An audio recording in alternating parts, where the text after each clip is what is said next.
Hey, everybody, welcome back to another episode of the Women's Maximum Fitness Podcast. I'm super excited to have IFBB Pro Jamie Pinder with me today. There has been a lot going on in the bodybuilding industry over especially the last couple of weeks, and we're going to talk about some of those things that happened and what it all has kind of brought to light with different people coming out of,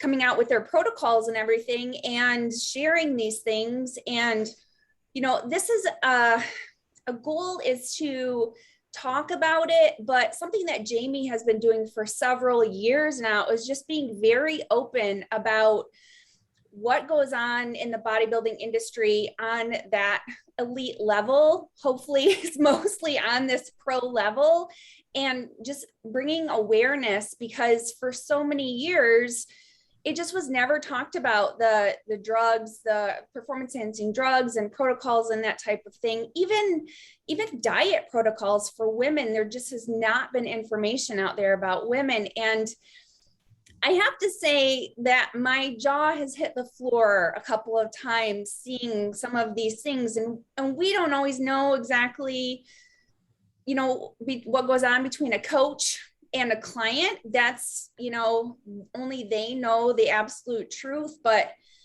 I do like that it has been very enlightening, and it makes people think about what they're possibly getting into. So anyways, how are you doing today?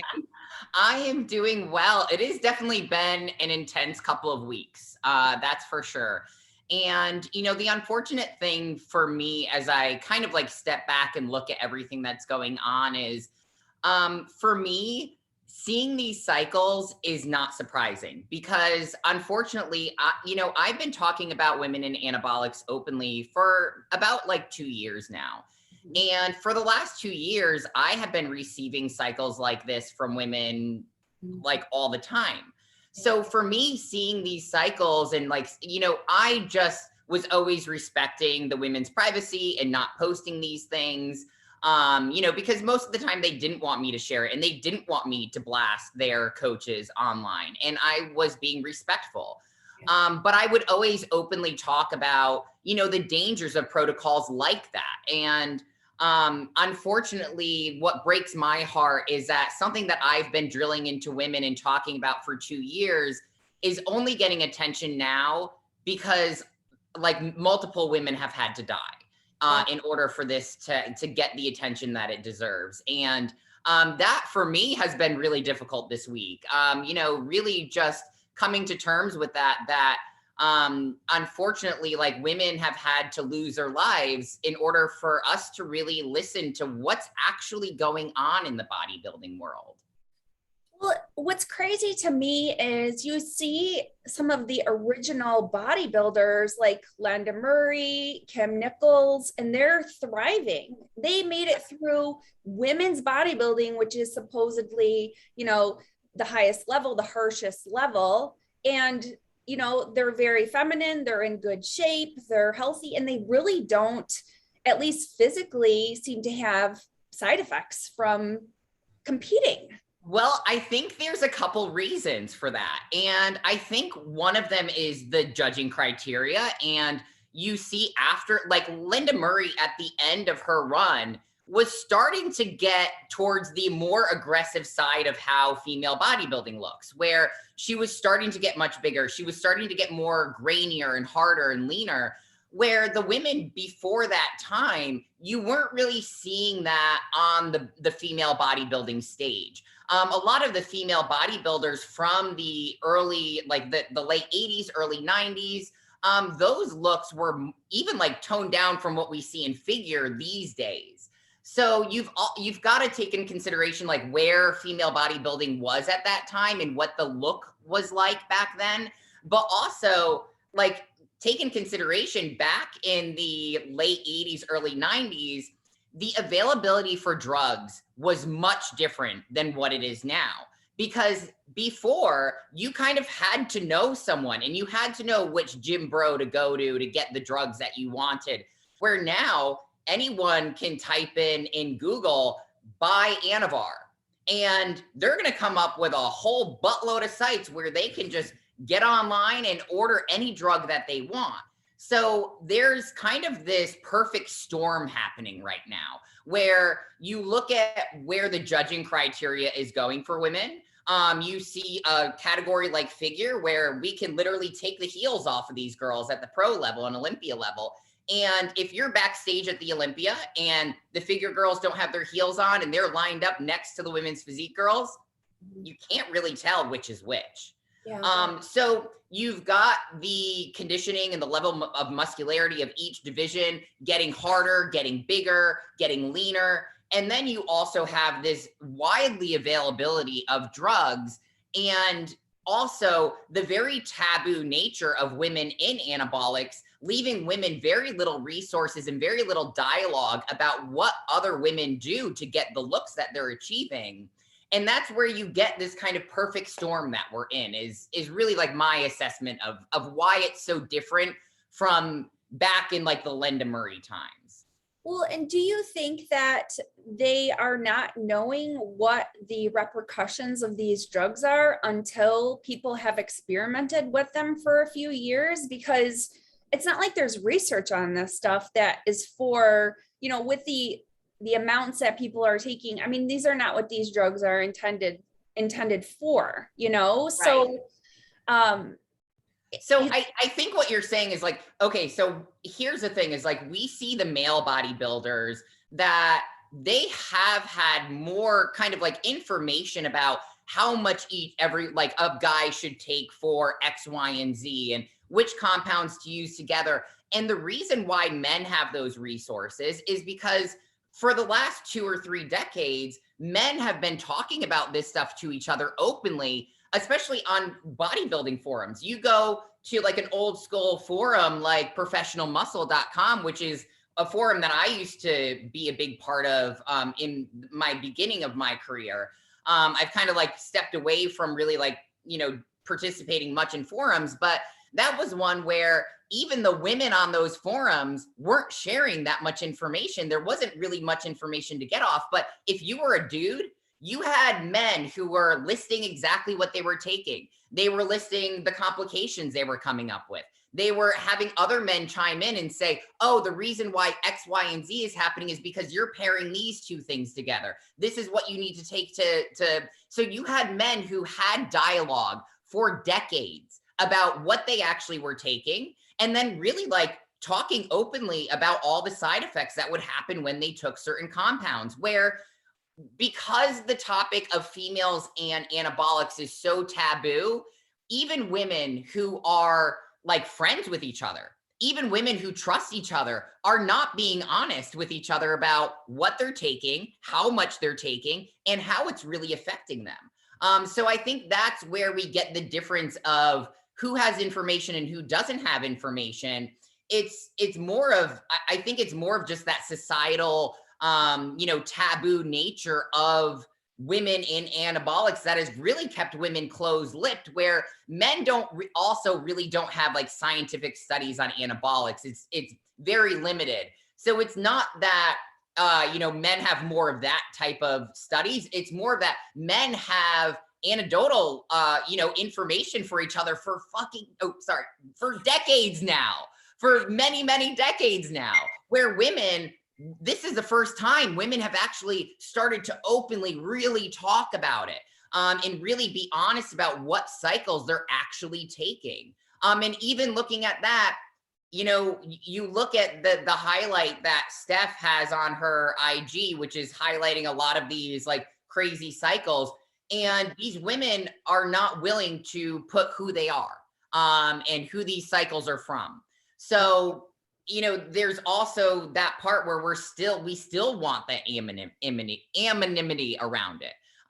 So I think that's a big part of what we're seeing and why women don't have the knowledge they need in order to make the right choices for themselves.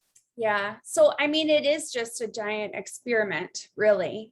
People from before saying this is what worked and passing that information along. So now what we're getting is these women who've been quiet about it and saying, oh, I ran into all these problems. I'm willing to open up about it now, but yeah, anonymously, sort of. Right. Exactly. And you know, the men are in a different situation because the men have been openly talking about this for a very, very long time. Not only that, but every time a male bodybuilder dies, what do you hear about for an entire week? Yeah. That male bodybuilder that died. That is what it's all over your news feed. It's all over every single social media outlet. But we had Mariola die back in after the Tampa Pro in 2019. Yeah. Nobody knew about it. Nobody covered it. Nobody said anything. It wasn't anywhere. So, you know, and then even look at Elena. You know, Elena was the female bodybuilder that recently passed away at the show in Spain. And the promoter of the show didn't even mention that Elena had passed away. Where if we had, you know, if Rolly was the one that died, everyone would hear about it. It would have been the first thing on everyone's feed that day. There would be no way the promoter wouldn't be covering that. So Yeah. I think there's also like, you know, if we're not also giving the women the attention that we're giving the men when these very awful things happen, like them dying at shows, then those women also aren't going to have the information that, oh, well, Mariola's coach was Shelby Starnes. Maybe when I get my peak week protocol from him, if I'm working with him, I'm going to ask more questions. Or maybe I don't want to work with a coach who's willing to put their client at such risk that they die the day, or the, you know, a couple days after the show.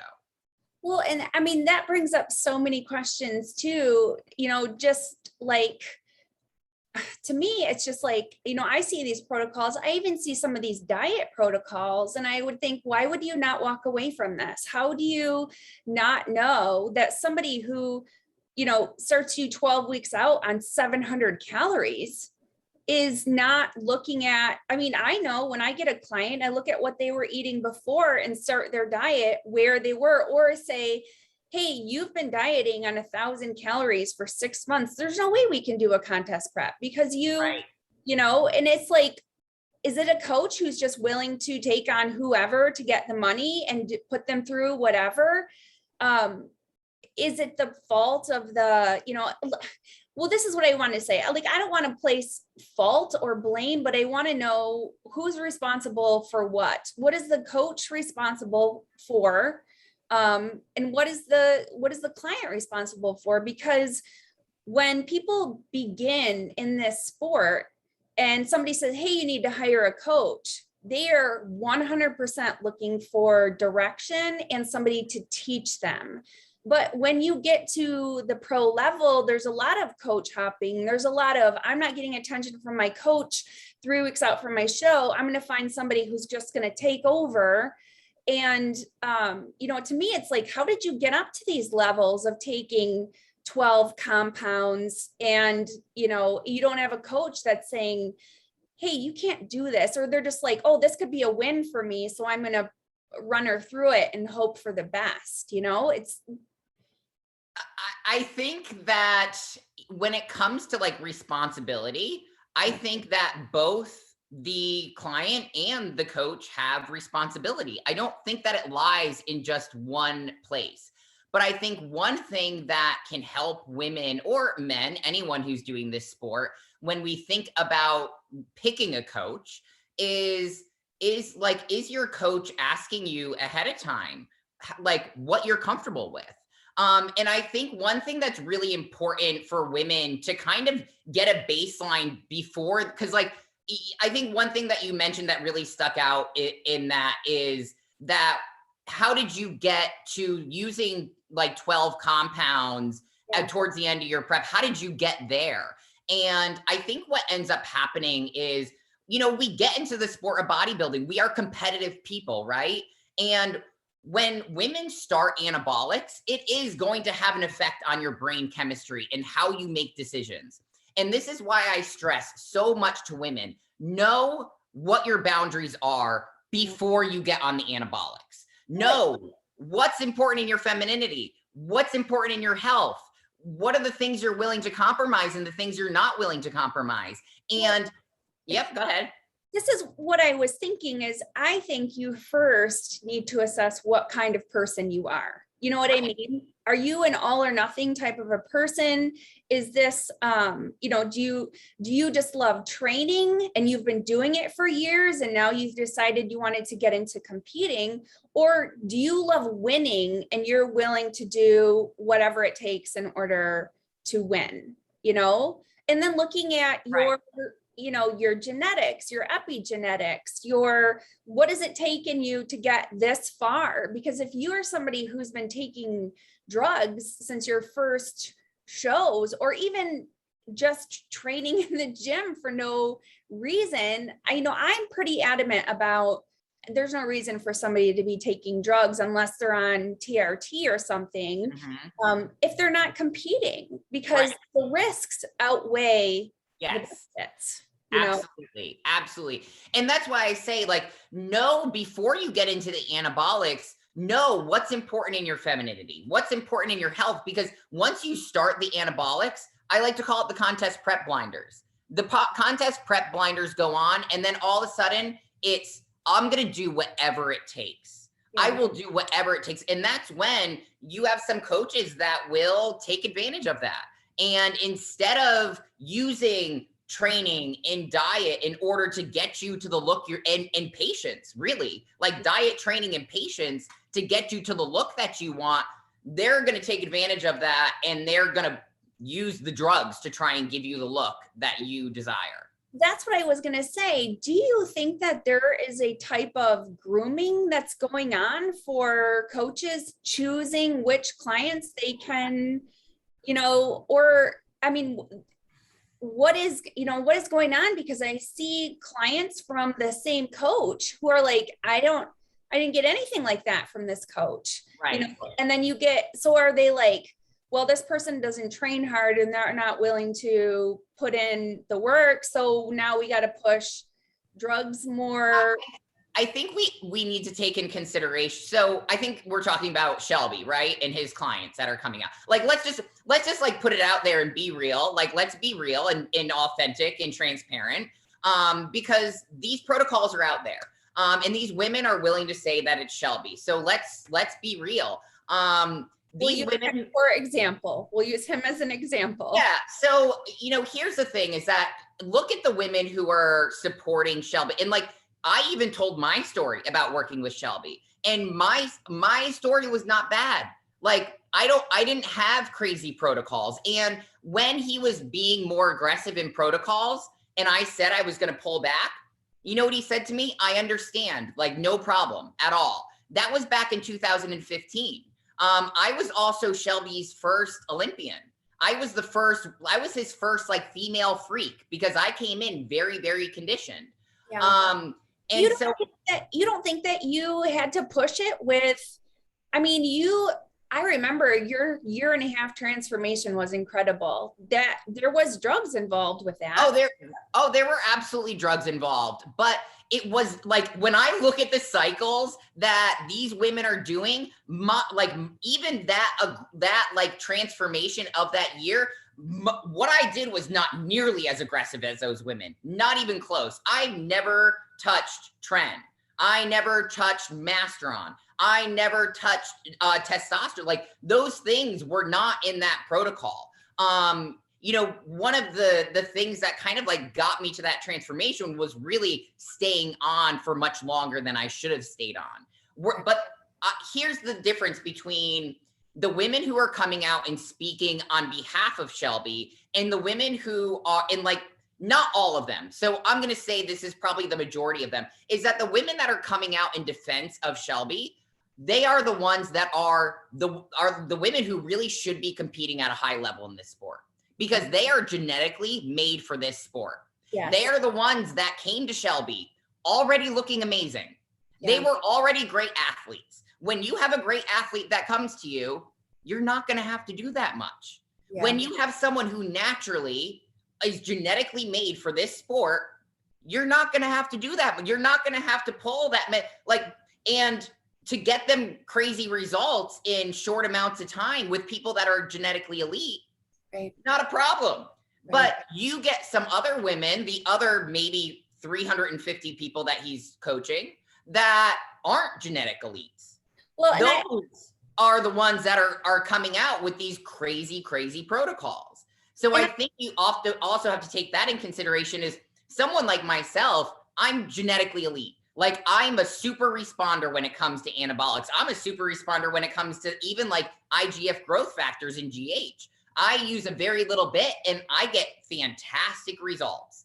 Yeah. And that's my genetics. I'm very blessed to have that. But not I think one of the biggest misnomers in bodybuilding is that everyone thinks they can be a pro and everyone thinks they can be an Olympian. And honestly, that's like saying I can be an NBA basketball player. Yeah. Like I'm 5'5". Right. No, I'm not going to be an NBA basketball player. And I think some people need to have a realistic expectation of what they're going to get out of this sport and what they're genetically able to do, and trying not to, like really trying not to compensate for their genetic downfalls just by trying to push more and more drugs. Yeah, well, and I think to Shelby's defense that I think a lot of his other clients are general population clients. I think he does a lot with just regular people. I don't think I know he has like 400 clients. I don't think he has that many competitors, or there would be more. I mean, I don't know. There would be I don't know. I think for the majority, I think he's openly said that he only coaches women. So they're all women. I don't think that the majority are probably lifestyle. I think the majority are probably competitors, because look at the people that he posts on his Instagram. They are mostly competitors. I think that's his advertising though, because I think he puts out pictures, like some of the other coaches who, and I think this is honestly a red flag to me because, like I just posted a client transformation yesterday, someone who lost 11 pounds in 18 weeks, and I think she looks phenomenal. Honestly, she looks like how most people wish they would look, she doesn't look like a competitor or anything, right. It's like people don't put those 10-pound weight loss transformations out because they're not freaky. You know what I mean? Right. But the bottom line is most people would like to lose 10 pounds and they can't do it. Right, right, exactly. And I think when, I know that you really wanted to talk about how to pick a coach and how to know which coaches are going to take in consideration your health and not put you at risk. I think one of the things to look at is, when you're looking at the client transformations of these people is that coach, is this coach posting many pictures of many clients, and how many clients do you think they really have? Unfortunately, the bigger the name of the person that you're going to work with, the more clients they're going to have. And that means the less attention you are going to get. So I think a lot of people think oh, well, if I use one of the big name people, I'm going to be one of these freaks that are going to get this great result.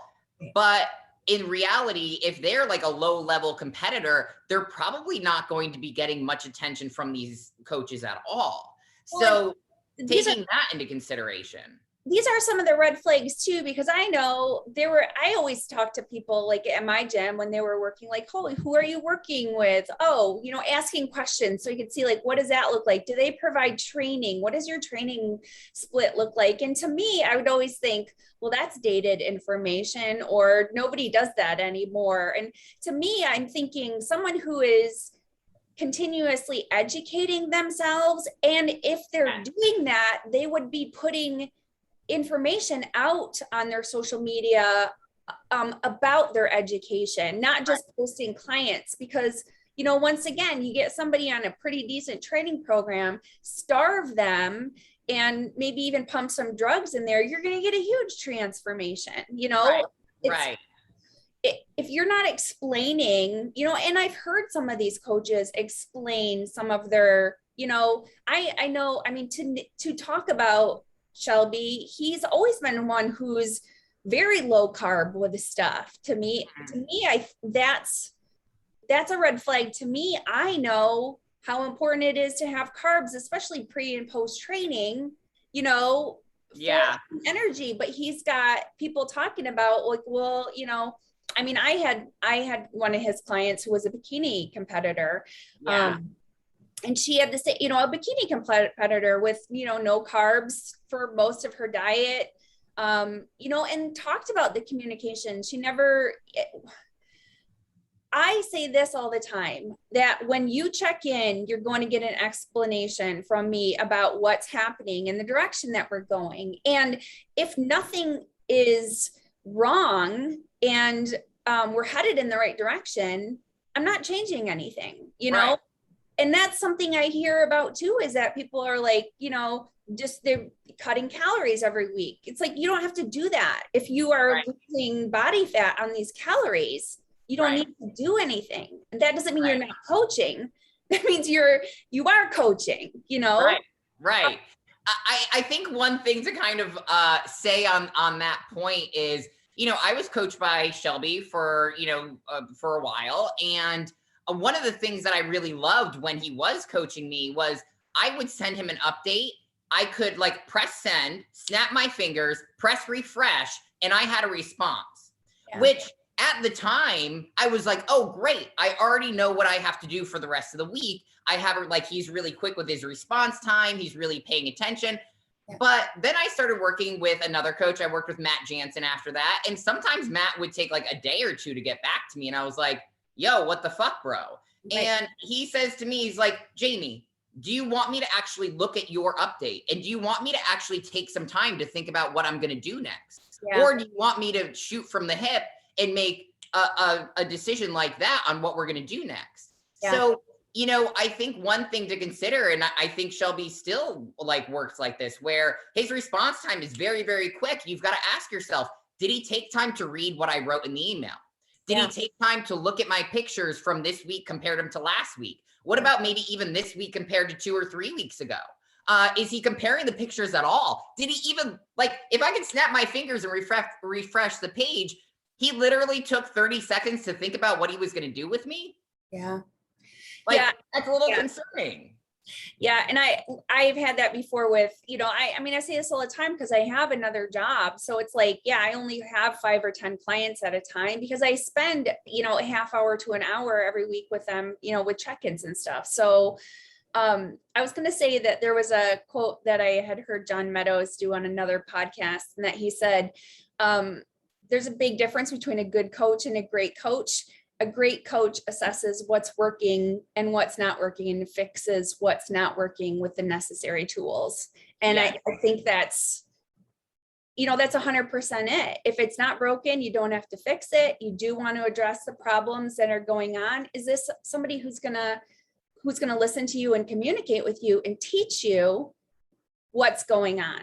I mean, because honestly, that's what we need to happen. Every coach client experience is an anecdotal, experiment, and somebody needs to learn something from that. If it's not the coach so that they're becoming a better coach, the client needs to learn so that they can help educate other people with their experience. And I think that there's also a big lesson to clients in there, because one thing, like, after working with Shelby, I ended up having serious metabolic damage. I had hormonal complications, but I went back and I looked at because it's been a long time since I worked with Shelby. 2015 was the last year I worked with him. So I actually went back and looked at our email communication, and not once did I tell Shelby that I was having gut dysfunction. Never once did I tell Shelby how my energy was feeling, how I was actually feeling, that I didn't. And like at that time we were in a prep for the New York Pro, and the more we pushed, I was like gaining body fat. I was looking worse as we went on. And instead of me voicing, listen, like there's got to be something metabolically going on, like this isn't working, I didn't say anything. I just eventually wrote him an email that said, I don't think this is working. I'm going to take a break from things. And like, he was very cordial, and he was like, okay, I'm like wishing you the best. I know you're going to do great in whatever you do next. And that was it. But, honestly, if I look back on those emails, I was not communicating all of my concerns with my coach. So I think that's a good takeaway for clients is, if you are having like any kind of adverse like effects to whatever it is in your plan, whether you're not reacting properly to the food, like you're getting gut dysfunction, you're getting bloated after eating, you have diarrhea, whatever it may be. If you're not communicating that to your coach, that you're reacting a certain way to food, how does your coach know? They don't know.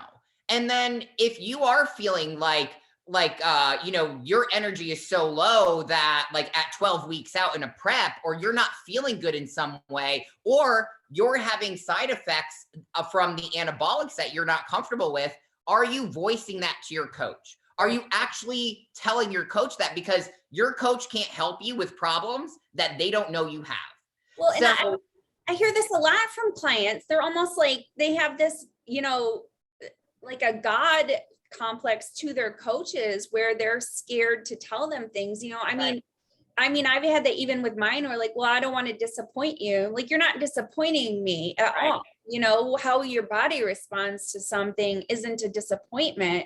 Right. You have to have, like you said, you have to have all the information.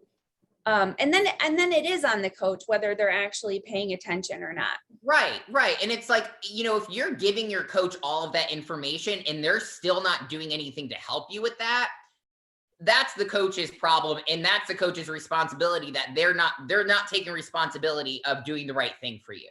But if you're having issues and your coach doesn't know you're having issues, they're not going to fix anything because they think everything is fine. This goes back to this whole evolution of what we've been talking about, I think, with social media, because women, I feel like, needed to have other women say, yeah, this is what you're supposed to do when you have a coach. You need to tell them. And I think a lot of the old school coaches were not teachers. They didn't explain things, they just said, here, this is what we're doing next, so right. If you're doing that with guys, that does tend to work a lot more with guys. But I mean, again, it's just an evolution of, I want to know what's going on. Ask your coach questions. They're supposed to be, like things like, John Jewett is doing, is explaining things along the way so that everybody right. knows why he does what he does. One of the things that I wanted to ask you is, do you think that there should be more female coaches? Do you think female coaches are going to be more attuned to women, the needs of women, and the fragility of, I think, our hormones and our bodies? I do. And I have a lot of women that come to me for coaching after having male coaches, and they have a very different experience that they really enjoy a lot more. Granted, I also have a much smaller roster of clients than a lot of these male coaches. So I like to give my clients more attention. I like more communication. I often am sending my clients like videos that are like 20 minutes long, kind of explaining why we're doing what we're doing, even like comparing their pictures, on the screen so they can see what I'm seeing. But also giving them more, like I do a lot of like the life coaching stuff with my clients, because for me, I feel like if your mind and soul is not okay, your body is not going to do what we want it to do. And I think that's one of the disconnects that a lot of the male coaches have, where they aren't as concerned with the mental aspect of competing and where the mental health of their clients are. And I think as women, I think we have more empathy for what women go through, not only during prep, but more importantly, post-prep. And more importantly, off season, when we have to let go of those competition bodies, when we are trying to push food a little bit more, and maybe in a place where, we're not seeing those rock hard abs anymore. We're not in that like bikini shape anymore.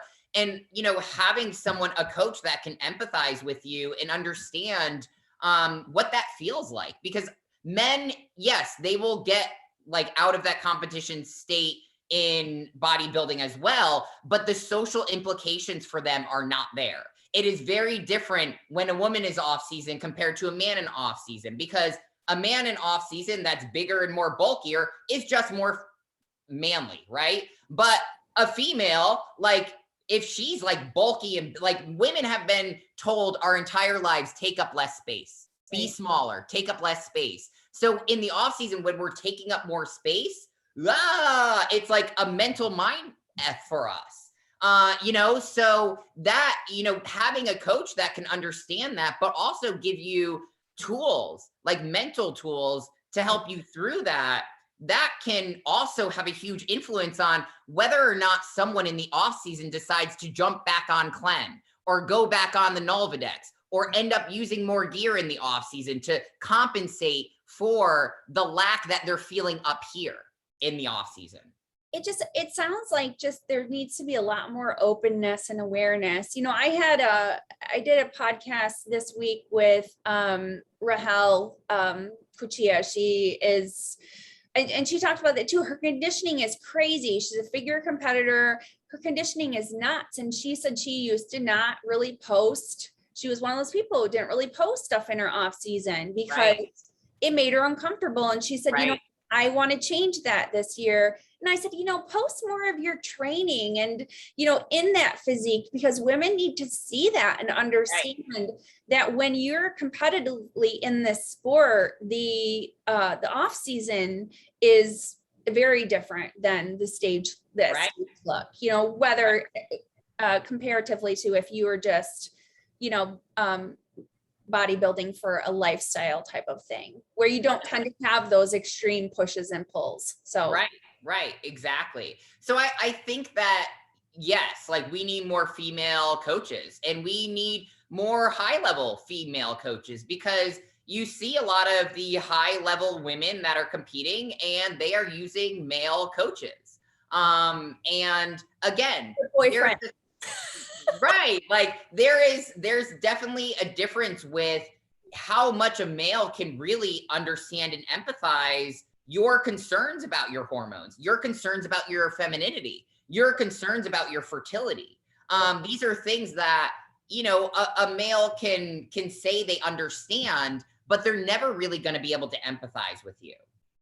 Do you think that you will have women who will be, I mean, I don't know of anybody who does this. Like I'm in the middle of a prep or I'm near the end, I'm going to stop because I don't like the direction that it's going. Like, I feel like if there were more example, I mean, I talk about this all the time, you know, that I did that for Masters Nationals in 2017. I had 3 weeks and I was going to try to cram 6 weeks of prep into 3 weeks. And it wasn't, and I've never taken anything, and it's just not something that I'm comfortable with. But you know, it's just like, I think people need to be like, okay with that and know that that's okay to decide that your health is a priority at this point, or to push your show back and just say, oh my goodness, looks like we need 6 more weeks, 8 more weeks. That is what I tell my clients all the time, is that you are the only one marrying yourself to this show and committing to yourself to this show. You're not going to let your coach down. You're not going to let your friends down. You're not going to let all the people on social, who the F cares what people on social media think in the first place, but you're not going to let those people down. Like, the most important thing in this sport is always to be your own advocate for your own health and the things that you stand by. So if you push the show back, that's actually showing that you have more integrity for the look that you want to bring to the stage, and that you're comfortable with your own decisions. So the only people that are holding you to that show are you. And if you're a pro, I always tell my pro clients, like, you do not sign that contract, because with pros, you do sign a contract. And if you step out away from the show, you either need a medical like note, or the IFBB is going to charge you 10 grand to compete again. Right. They do not want pros backing out of shows. So it's much easier with COVID now. You can get out of it a lot easier as a pro. But I always tell my pros, you don't sign that contract until the very last day you need to put it in. Because even what if you're 6 weeks out and you get the flu? Right. What if you're 6 weeks out and you sprain your ankle and you just can't do cardio for a week or two? You know, whatever it may be, if there's some reason you have to push that show out, you are the only one holding you to that show at that point. And then you can always say, you know what, like, I'm 2 weeks out from this show. I just don't really look the way I want to look. I'm not willing to do anything stupid to get the look I want to look. Let me look at the calendar and see what else I can do in the next 4 weeks, the next 6 weeks, and go from there. So being like, allowing yourself to have that flexibility in when you end up competing, but also if you're going to do a prep, I have my clients start their preps at 20 weeks out. And that doesn't mean that we're grinding for 20 weeks. It means we're getting settled into the prep in the first 4 weeks. And then, you know, like we're comfortable where we are at like 4 weeks out. And we can even like, hopefully feed you up into the show. And that's where we want to be, right? We want to be able to back off towards the end of the show. But if you're going into every prep doing a 10, 12 week prep, well, yeah, you're going to have to be doing some extreme things depending on what your shape, what shape you're in at 12 weeks out, in order to make it to that show. So also being mindful of like giving yourself the time you actually need to get ready for a show.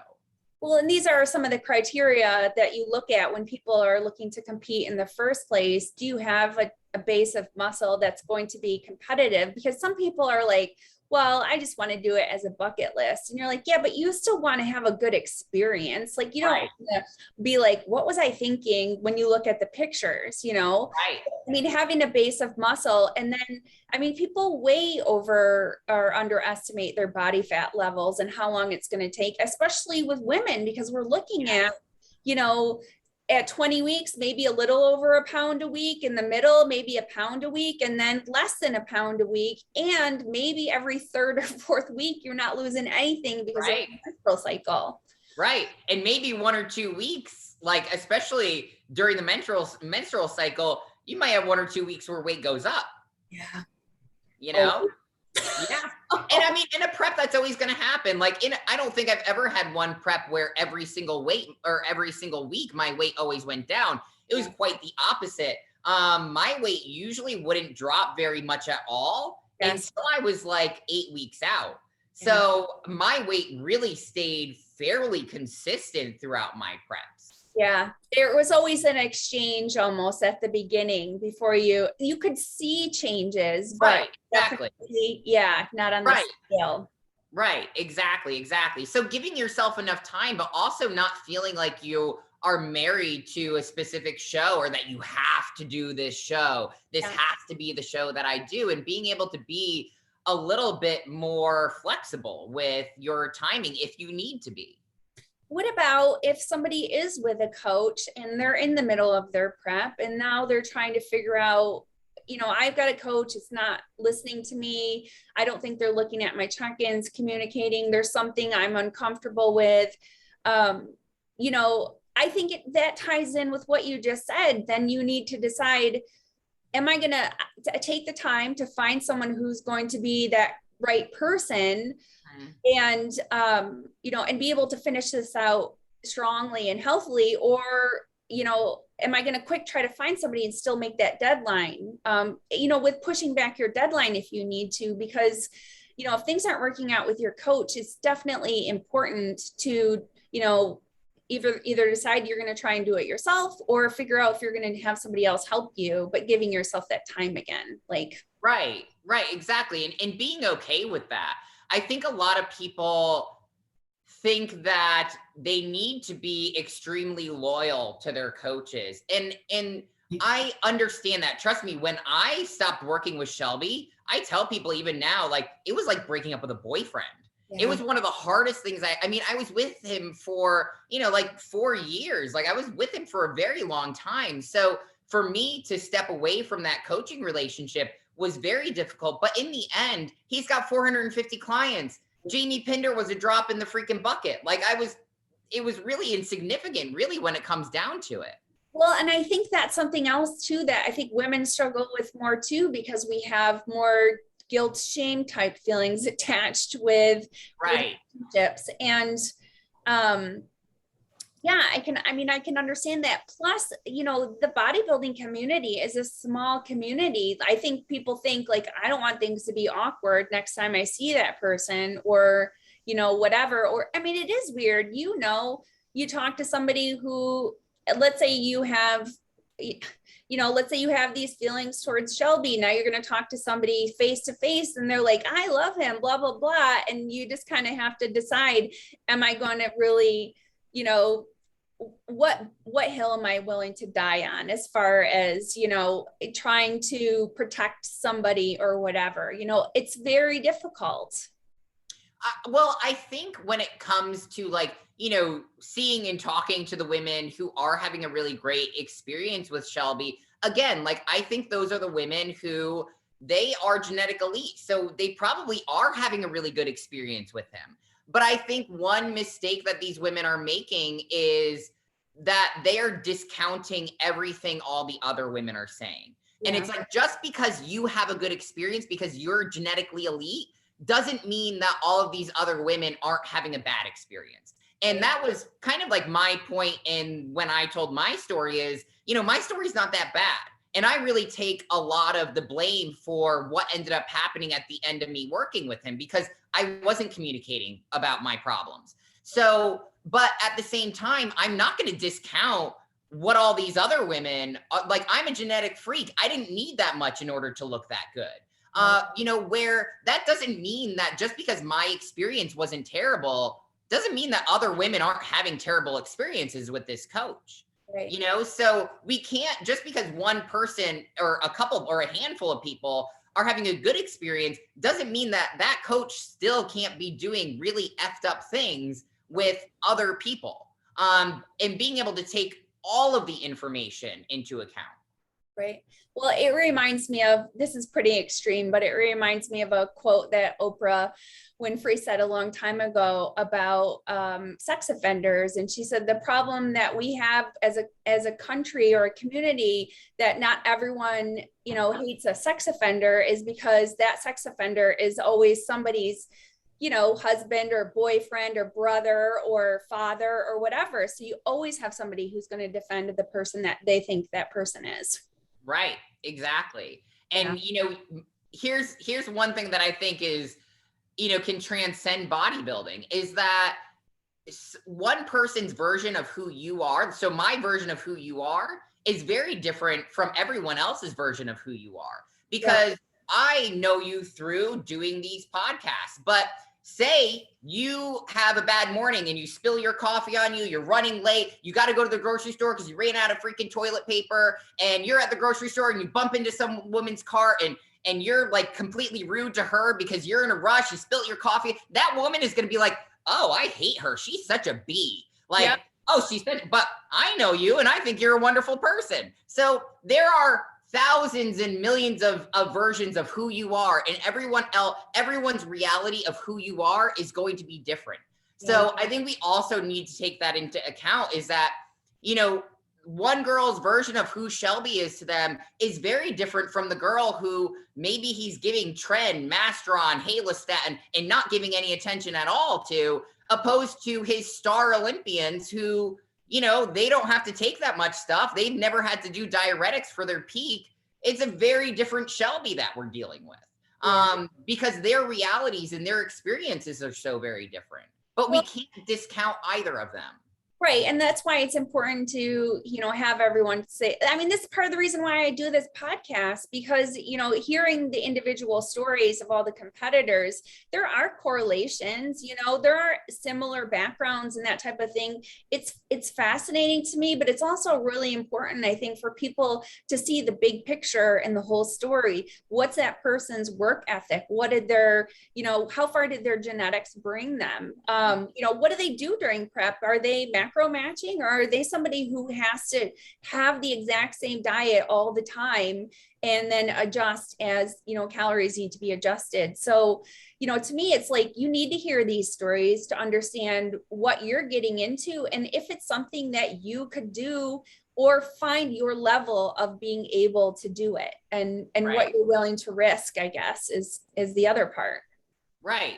And that's why I think that one of the most important things that especially women can do is really know ahead of time what's important to you. What are the things you're willing to compromise? And making sure you have a coach that's going to be an advocate to make sure you don't compromise those things. And I know, I actually made like a nice little list to talk about on what people can look for to know whether or not their coach is looking out for them and knows what the heck they're doing when it comes to the anabolics and the drugs and the cycles. And so, the first thing for women to kind of look for in a coach is when you're signing on with this coach, Do they, and like you guys are going to, use any kind of PEDs, are they asking for blood work? Did they ask for blood work? And not only did they ask, because like I've heard this from a lot of Shelby's girls, is that he would ask them to get blood work and then he would never look at it and he would never ask to see it. So not only is your coach asking for blood work, but are they asking to see it and are they looking at it? So that's number one, is like, before you get into the anabolics, do they know the baseline of where your health is at? Do they know, and have they talked about your family health history? Have they talked about your personal health history? Have you guys gone over that together in detail about the things that you may possibly be concerned? Do you have cancer risk in your family? Do you have heart health issues in your family? These are things that your coach should be asking you. What about is he asking you what kind of medications you're on? Does he have you list everything? Yeah. Supplements, medications, everything. Do they know everything that you are on? Do they know all of the, anything that you've medically been diagnosed with? Have you had cancer in the past? Do you have IBS? Do you have Crohn's? All of the, depression. Have you suffered from depression in the past? Because when we talk about anti-estrogens and even anabolics, those have an effect on your mental health. So making sure, do they know you have a history of maybe even suicidal attempts, depression in your past? So those things are extremely important. Let me see what else I have in it. So, the family history, your personal history. Also, do they ask ahead of time what's important to you in your femininity? Yeah. Are they asking you what kind of side effects are you not going to be okay with living with for the rest of your life? Right. Are they asking? Yeah. And are you willing to risk? I know some coaches provide drug sources, some do not, or some provide some to their good, their specific athletes that are closer or whatever. There's various levels of what coaches will, provide. And it's like, are you willing to take the risk that what you're taking might not be what you're taking and you could get a side effect anyways, Right. And I always encourage my clients to get a testing kit and to test it. You can go to roids.com. It's roidtest.com, roidtest.com. And that's actually, I believe it's Dave Palumbo's testing kit. So, and you can get a testing kit for any anabolic out there. And this is a reason why I do not like SARMs, because when you get a SARM, you don't know what you are getting. And there is absolutely no way to test it. And a lot of these new SARMs are so new, we don't even have anecdotal evidence of what it's going to do to you in 5 or 10 years from now. Where anabolics, they've been around for a long time. We know how, we pretty much know how it's going to affect your body and how to mitigate that. And we can test, we can see if your anavar is really anavar. We cannot see if your osterine is really osterine. There's no way to test that. Right. So that's, and here's the thing, ladies, you can still get virilized from your osterine. Yeah. So don't let that fool you. Just because they say it's a SARM doesn't mean that you can't not get virilized. Yeah. So this goes with the continuous education and being updated on things, because that's something that has been, in the last couple of years that people have said, hey, I'm not an advocate for these because they're, less tested than actual steroids are. So yeah. Right. So, and that's the next thing with coaching is do you have a coach that's willing to educate you about the things you're going to take? Are they will they say to you, do you understand what this is going to do to your body? This is what it does. This is why you're taking it. This is the highest we're going to go. And the highest we're going to go is this dose because of X, Y, and Z.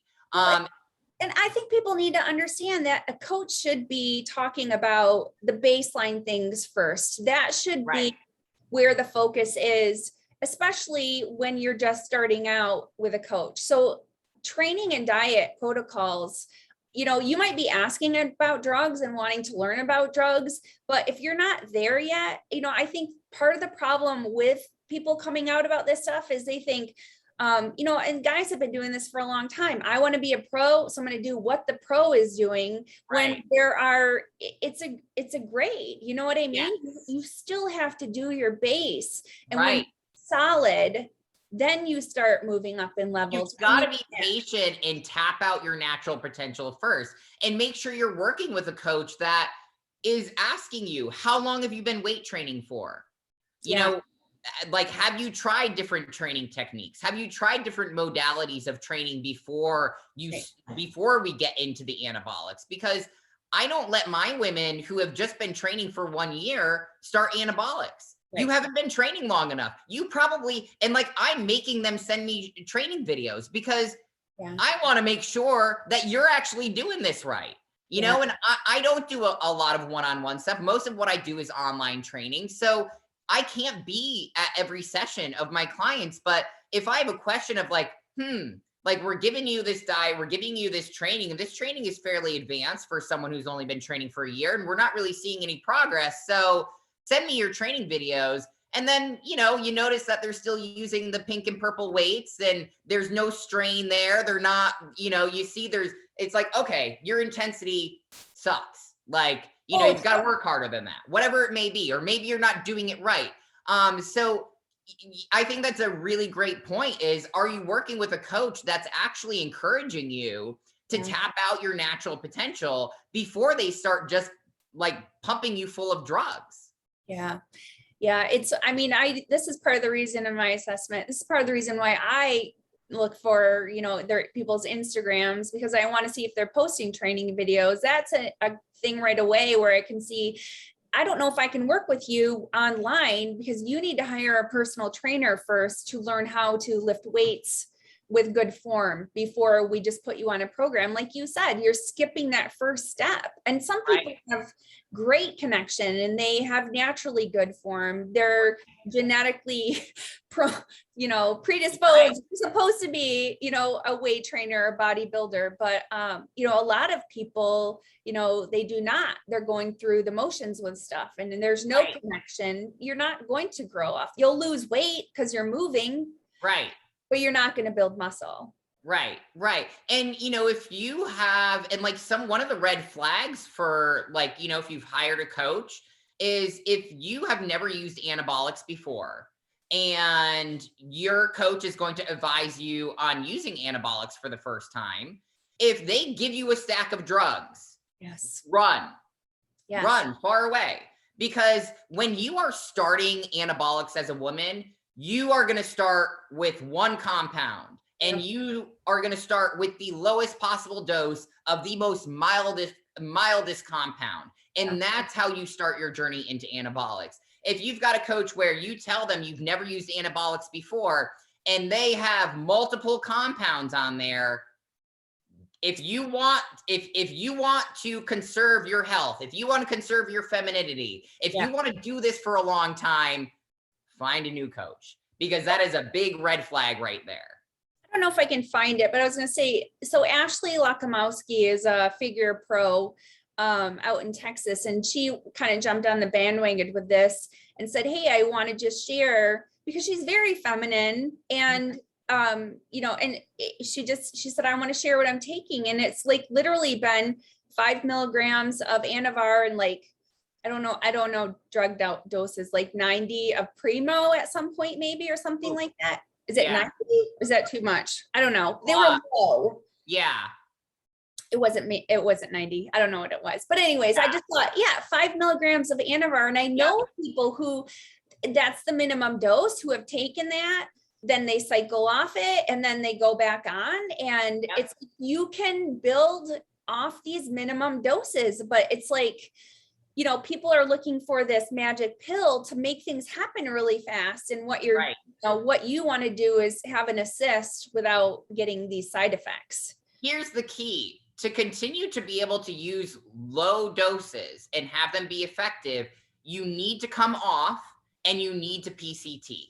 Right. If you are not coming off, if you are not PCTing between cycles, and if you are not giving yourself more time off than you have on, then that's where you get into this kind of like this downward spiral where you're having to use more and more doses because you are down regulating your natural testosterone because you are taking too much and you're not taking the time off and you're not PCTing. So you're going to have to use more and more to get the same results that 5 milligrams of Anavar was giving you in the beginning. So making sure that you take that time off, make sure that you do the PCT, and then, yeah, you can keep on using small doses of things and get great results. But guess what? She probably also is genetically designed to do this sport. And I think that's one of the biggest takeaways of this is like, don't try and compensate your genetic predisposition of whether or not you're good at this sport with drugs. Like, if you're not genetically made for this sport, you're going to have and you want to keep your femininity. You want to keep your health. You want to do this for a long time. Then you better work on your patience, because it's going to take patience for you to get to where you want to be. Because you're right. Like, those genetically elite people, guess what? They've got a foot up on you. They always will. And that's just the reality of life.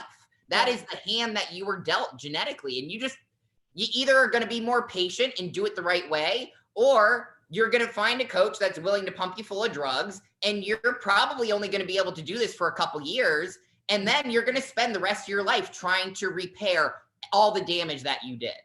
Well, and I want to clarify too with genetics, because genetics, you have your base of, a lot of people have sports that they did throughout their life as a child that built a base or kind of planted seeds for building muscle. And then people who genetically just build muscle quicker. And we've talked about this before. You have people that are maybe a little bit fluffier who tend to build muscle easier, or you have people that don't build muscle easily but tend to be leaner all the time, maybe have abs all the time or something like that.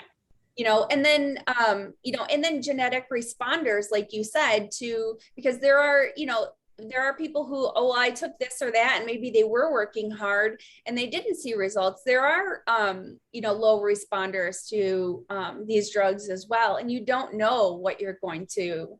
Well, and that's why the blood work before is so important, because those people who aren't responding well, where was your testosterone in the beginning? Were you taking birth control while you were also taking anabolics? Like, it was corrective. Right. Was your testosterone really low before you started? What about sex hormone binding globulin? Where was that? And, this is why, especially myself as a coach, when I look at someone's blood work, someone's naturally has really high androgens already, then I've got to be really, really careful adding anything in, because they're probably going to virilize very, very easily if their natural androgens are already very high. So having that blood work before can also help give you kind of like an idea of, all right, well, where are things at right now? And if I'm already if I naturally have, as a woman, like a level of 80 or 90 of my testosterone, well, then I know even a little bit of anabolics, it may possibly virilize me. I may even have virilization before I start anabolics because my natural levels are so high. So that's why, for me, the blood, one of the reasons that blood work is so important, because we can also get that baseline of, this gal is we're going to be taking little tiny baby steps into this. And maybe we don't need to do anything at all. And then if you are using something like birth control, a lot of birth control will downregulate your natural testosterone. It's going to make you estrogen dominant. Is it your birth control that is inhibiting you from getting the results that you want? Yeah. And instead of just throwing more drugs in the mix, why don't we just take you off the damn birth control and see if we can get you the results that you want? Get your natural testosterone up, get you out of estrogen dominance. And it's a lot of women, I don't think they understand the implications of long-term birth control use and how dangerous it can be and how it can alter your body composition and whether or not you can lose weight, whether or not you can build muscle. So taking that into consideration as well before you just jump on the drugs. Well, and I know a lot of these estrogen dominant birth controls tend to just make you hold water. So, I mean, even that psychologically, if you are able to build muscle or lose body fat, it's so much harder to see your results just because you're clouded with all this, holding on to this water and stuff. Right. Yeah. Yeah, absolutely. Yeah. So, okay. So I have one more thing for looking out for coaches. So we've got the blood work, personal history, family history, what they want to, if they know what's important in your femininity, if you talk about that at all, the things that you're not okay with, Are they helping you track those things? That's another thing that's important. Are they going to help you track whether or not your voice is changing? Do they know what questions to ask you to know if your voice is changing? So you can catch it early. And then also knowing your past use. Are they asking you, what have you used in the past? What happened when you used it? Did you have good results? Did you have side effects? What side effects were like okay with you? What were not? What did your blood work look like before? So going over your past use is also very important, that a coach should be asking you if you have used it, whether or not they're willing to educate you. And then lastly, do they talk about post-cycle therapy? Do they talk about, okay, just so you know, after your cycle, we're going to have to do post-cycle therapy. It is going to cost money, and you're going to have to get blood work after the post-cycle therapy so we can see if the post-cycle therapy actually did what it's supposed to do. And if your coaches aren't talking about those things and aren't offering those things, you might want to consider whether or not they fit in with your values of what you want to do with bodybuilding. Because here's the thing, not everyone cares whether or not they live a long time. Not everyone cares about their femininity. And guess what? Not everyone has the same idea of what femininity is. Your idea of femininity is much different than mine, and that's okay. But you've got to make sure your coach knows what your idea of it is and what's important to you. But you have to know too, like, you know, figure this out for yourself. But here's the thing, like, not everyone cares about it. Not every woman cares that their voice is dropped. Not every, right? Like, clearly I don't care. Otherwise I wouldn't sound the way that I sound, right? But, you know, someone like yourself, clearly it matters to you. Like, and that's okay. That, like, there can be differences like that. But if those things do matter to you, if your longevity does matter, if your life does matter, if your femininity does matter, your fertility, then make sure that you've got a coach that's asking these things and that's going over this stuff with you. Well, and I think people need to understand fiscally what they're getting involved in as well. You know, because I mean, competing without drugs is expensive, you know, so now you're adding several, you know, blood work. I know top level pros who are doing, you know, men especially, but who are doing blood work every 8 weeks. You know, it's expensive, you know. Oh, yeah. When I have my women run their blood work before, like pre-cycle and post-cycle, each time it costs about $200 for them to do it. And then that's not including the supplements, like the health supplements that you're going to have to take during your cycle and for the post-cycle therapy. You're talking a couple $100 in just over-the-counter supplements in order to mitigate those side effects and to keep yourself healthy. So how much do steroids cost? No. And then like, and that's the thing. And we're not even talking about how much the actual steroids cost. You know, so then you've got to take into consideration, okay, my cycle actually costs a couple $100, and then all the over-the-counter supplements are a couple $100. The blood work is a couple $100. So, you know, you've got to also ask yourself, you know, fiscally, is this something that I can actually even afford to do and afford to do the right way? The right way. This is the problem, because you don't want to have what you need to go through this and then decide I don't have $600 to complete this cycle in a healthy manner. You know what I mean? Exactly. So yeah, making sure that you fiscally can actually afford to do this the right way. Because you're right, it's not cheap.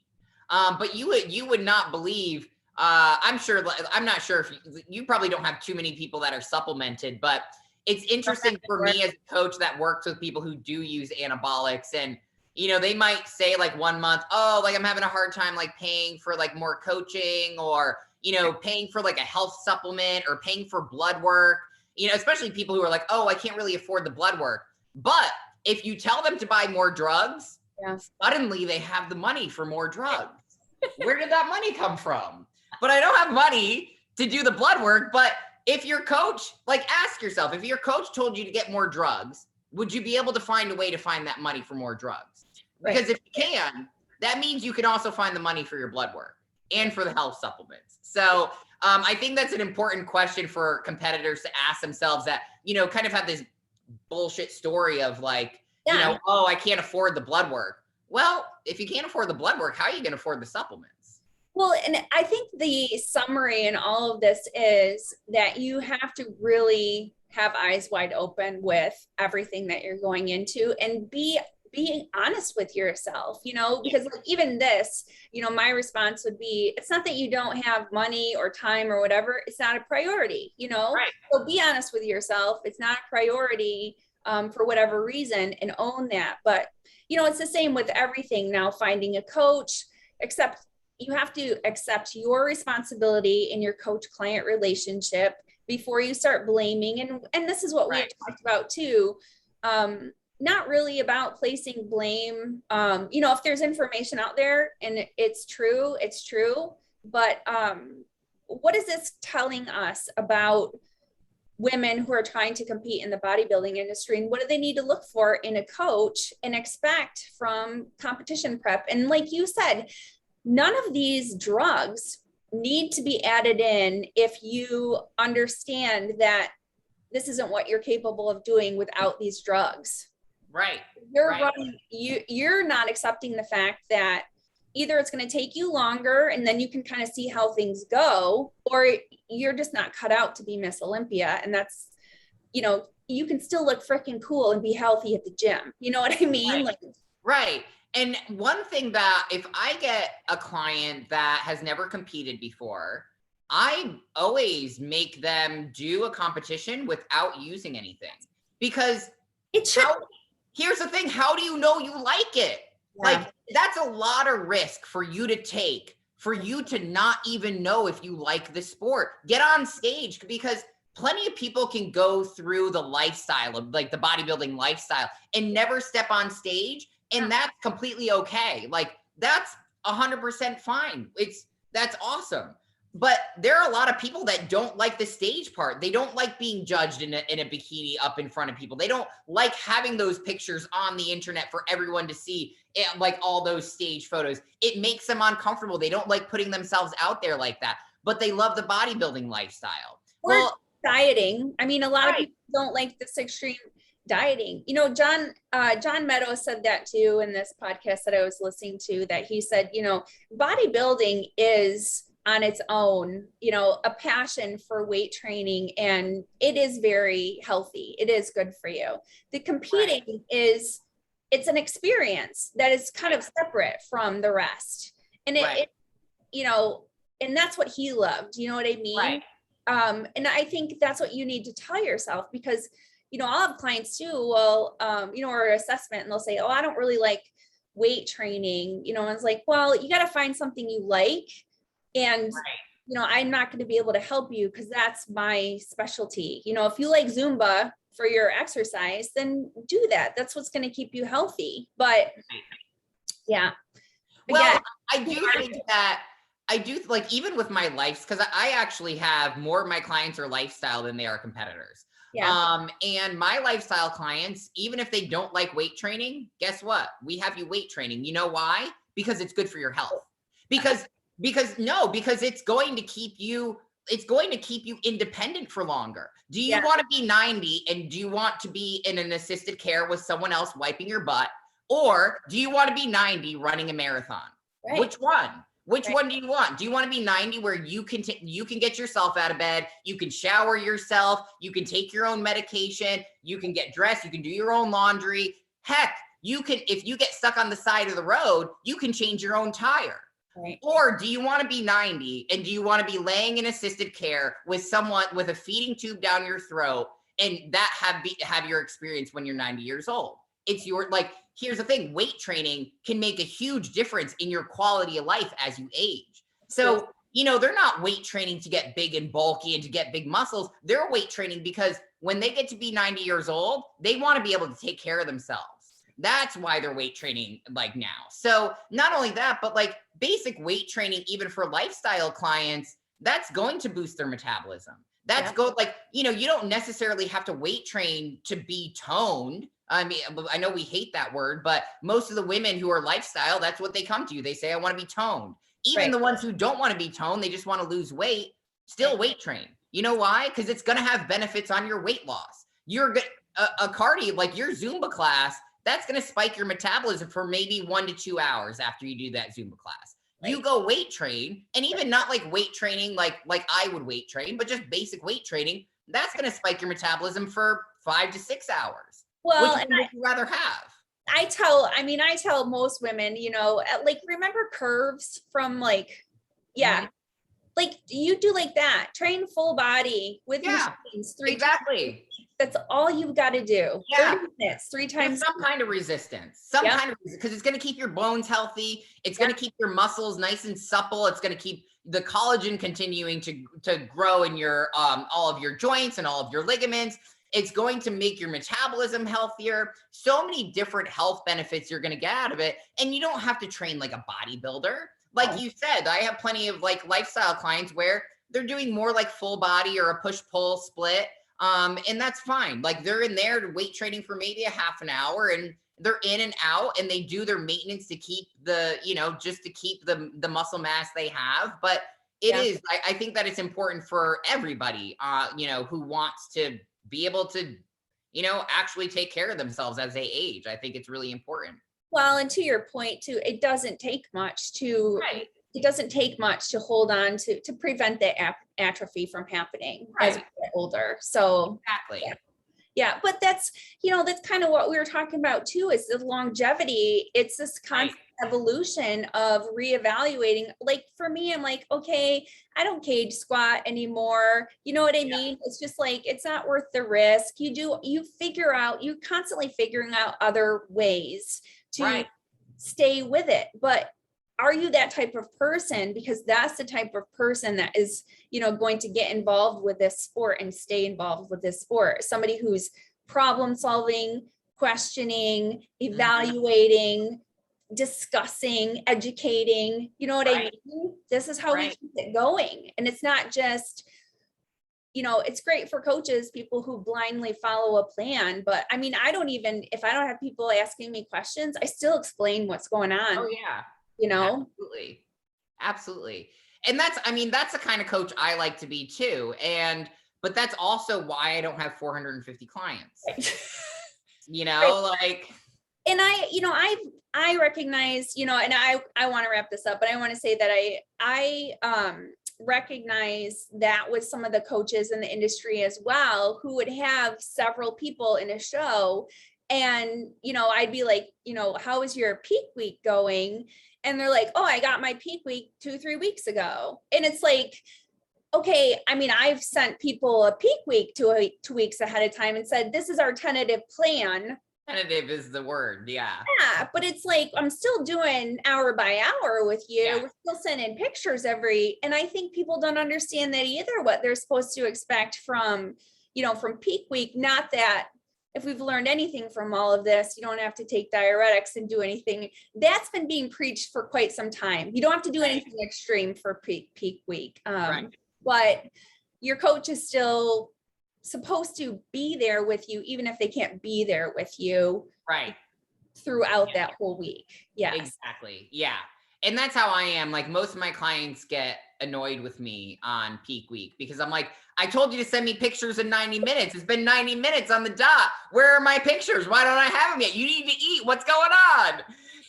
So like I'm much like yourself where, we have a tentative plan and then but we have to see how you respond. Because you might respond the way I want you to respond, but you might not. And I've got to be able to make changes if you're not responding the right way. So yeah, that's a big red flag too. And obviously, like for all those women listening right now, if you have diuretics in your peak week protocol and a water taper down, that's a very dangerous combination. It's one thing, and I don't use diuretics with my clients. I don't think that you need to. I think you should be in good enough shape where you don't need to have diuretics. Yeah. But with that being said, there are coaches who do use diuretics. Make sure that if you are going to choose and make that choice to use them, that you are not cutting water or doing a water taper down, because that's one of the most dangerous parts of what you see in those protocols. Yeah. I remember with my preps doing expel. Yeah. And that's what I use with my clients. I use expel if I need to. Yeah, if I need to. Water load. Mm-hmm. Right, exactly. And like pushing the water with that expel. Exactly. So, being mindful of, whether or not you are like, know what these diuretics are going to do if you're going to use them. But honestly, if your coach is giving you a stack of diuretics, you've got to ask yourself, am I even ready to compete? Like, if my coach is thinking that I need all of these things in order to look right on stage, how far off am I? Do I really need another, do I actually, instead of all these diuretics, really do I need 4 more weeks of dieting? Is that really what I need? Because a lot of people will say that they're holding water when it's like, no, that's fat. You are still. Right, exactly. Yeah. It's like, no, you're holding on to fat that you have not lost yet. And that's why, yeah, exactly. Very cool. Well, Jamie, I thank you for being here. I think we covered a lot of good stuff. Yeah, me too. Thank you for having me on. I appreciate it. I hope that all the women who are listening, that all of you just really take the time to figure out what it is you want on your own journey. Figure out what you are comfortable with yourself, and making sure that you're just having an open line of communication with your coach. And if you are in a coaching situation where you're afraid to talk to your coach about things, you might want to reconsider whether that's the type of relationship you want to have with a coach. Yeah. Because I sure as heck wouldn't want to be working with a coach that I don't feel comfortable communicating with. So take a step back and just reevaluate your goals and make sure you're making the choices that are right for you, because everyone's got a different idea of what that is, and that's okay. But figure out your own thing. Yeah. Well, and I think people need to look at the big picture, life beyond bodybuilding, life beyond computing. Oh, yes. Yeah. Oh, yes. Yeah. Absolutely. You're there. I'm there. Yep. Oh, yeah.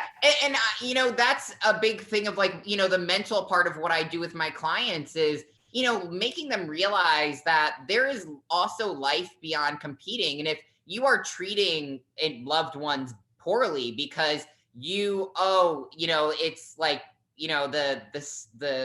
the suck is what what do people say? Embrace the suck. Or no. They say they're suffering, I'm just suffering so much that I'm being nasty to this person. They ruin relationships. Yeah. And, being at, I was at the Olympia level. I was at the top of the Olympia level. So even my amount of sacrifice that I was willing to give, that's one of the things that I look back on and I regret, is that I didn't really, I didn't protect my relationships from my preps, and I allowed my preps to ruin relationships. So that's one thing to really be mindful of, is that this sport, it's going to be temporary in your life. And there's eventually going to be a time where you're not going to be getting on stage every single year. And being mindful of how you treat people and how you even act during your prep. And, if you want your family to love that you do bodybuilding, show them by how happy it makes you. But if you're in prep and you're miserable and you're treating them like crap because you're hungry and you're miserable, of course they're going to hate you competing. So, being mindful of there is life beyond bodybuilding, and making sure that you are really preparing yourself for that and not ruining certain relationships and things in your life for it. Yeah. You can't undo. I mean, you can't turn back the time. You know what I mean? And especially for women, because ladies, even when you're at the top of the level of this sport, you know how much money you make in this sport? Negative money. You're going to put way more money in than you will ever get from this sport. I promise you 110%. So even if you're making this a career, you're going to be a pro, you're going to be a high level pro, you are still in the negative when it comes to the finances of doing bodybuilding. So make sure you have your financial situation and your career path already. Do not sacrifice that for bodybuilding. That's one huge tip from a pro that's been doing this for a long time. I remember I can't remember who it was who said it to me one time, said that bodybuilding steals the working man's years. Yes. Yeah. Yeah. Yeah. all this time chasing this, goal or whatever. And if you're not working on the side to, Right. build your future at the same time, you're going to be done, you're going to be tired, and you're going to be sort of broken. I mean, not everybody can be Dexter Jackson, Right. And and that's why, like, I'll have girls that are, maybe going to nursing school or just in college in general, and they want to compete. And I usually turn them away and I say, wait Yeah. until you're done with school. Wait until you have your career and you are settled, and then start competing. Because competing takes a lot of time and it takes a lot of concentrated effort, and you're much better off. The stage will always be there. The stage will always be there. It will always be there. There is no need to rush into this sport. So get your life on track first, get your career on track, get your finances on track, and then get into bodybuilding, because this is also a very expensive sport. And if you do not have those things on track, it's going to be hard for you to afford to do this. And if you put out GoFundMe's to do a competition, everyone, I will tell you, everyone in the bodybuilding world has no respect for you. Right. I'm sorry, but they don't. Like, you put up a GoFundMe for your competition and everyone is laughing at you. Yeah. Nobody has any respect for you, because in reality, especially if you're a new competitor, like, you're asking people to pay for your hobby.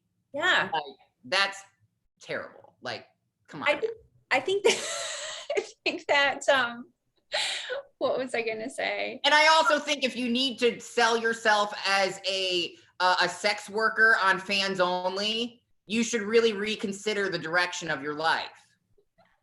Like, if that's the way that you are, your sole income and what you're relying on, if you are relying on Fans Only and sex work in order to win in bodybuilding, and like be able to compete, because unfortunately that happens where women, they end up in sex work in bodybuilding because that's the easiest way for them to do this sport and to also make money. But make sure you're looking out for your future. What are you going to do when what are you going to do after you're at the point where you're the hot thing on Fans Only? What happens when you're not the it girl anymore? So make sure if you are making a lot of money doing that, you better be investing a lot of it and making really smart investments and really investing later on what is your long-term plan. Because I think that's a really important point for women to hear, is that, if you if you want kids eventually, that stuff is out there forever. You are never going to let that down. That will always be out there. That is, and even if you have all the privacy settings so that they can't record it, girl, I can have something behind me right now recording this screen, or something recording this screen that other people don't know about. So also, like, asking yourself, are you going to be okay with that being out there when your kid's 12 and they're going to high school and now they've got other kids that are making fun of them because they've seen their mom's porn?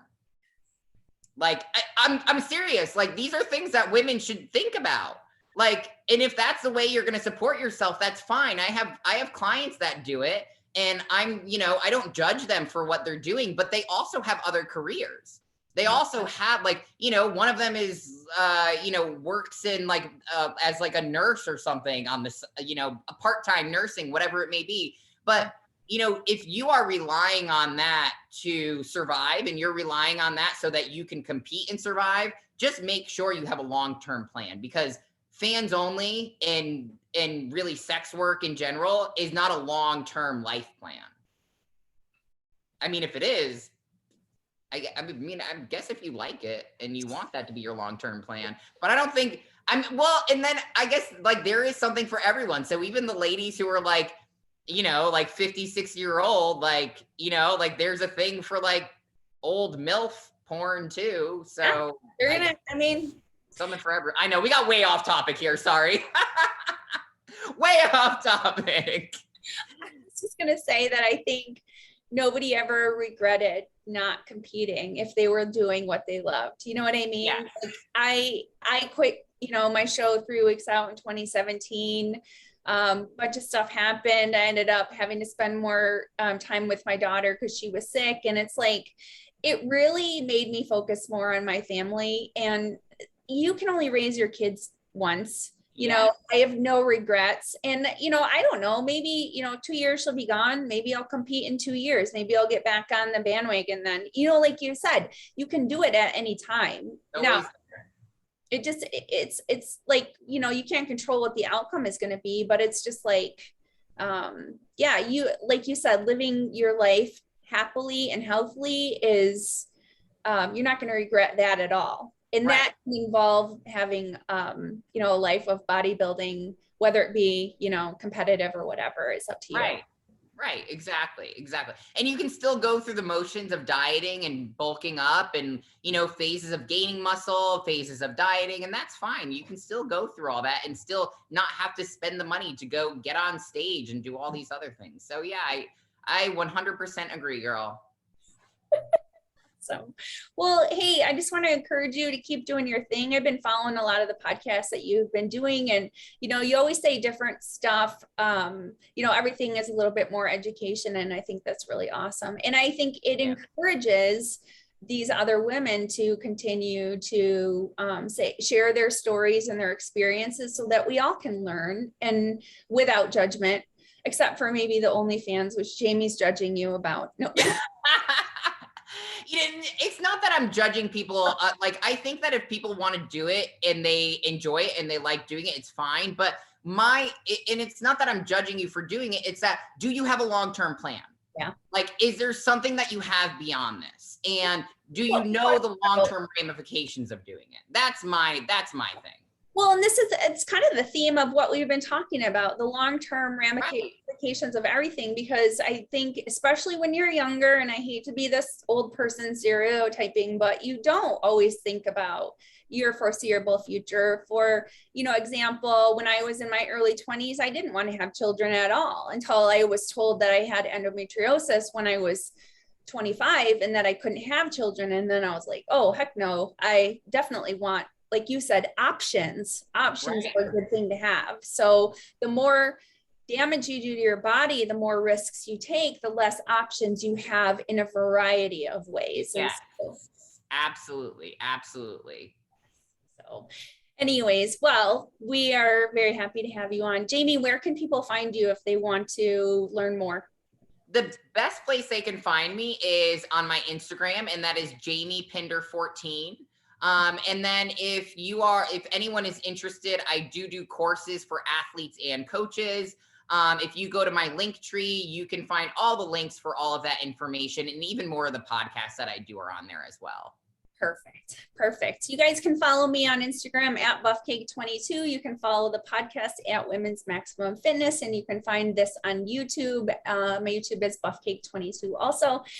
To remember that healthy looks different on everybody. Have a great day.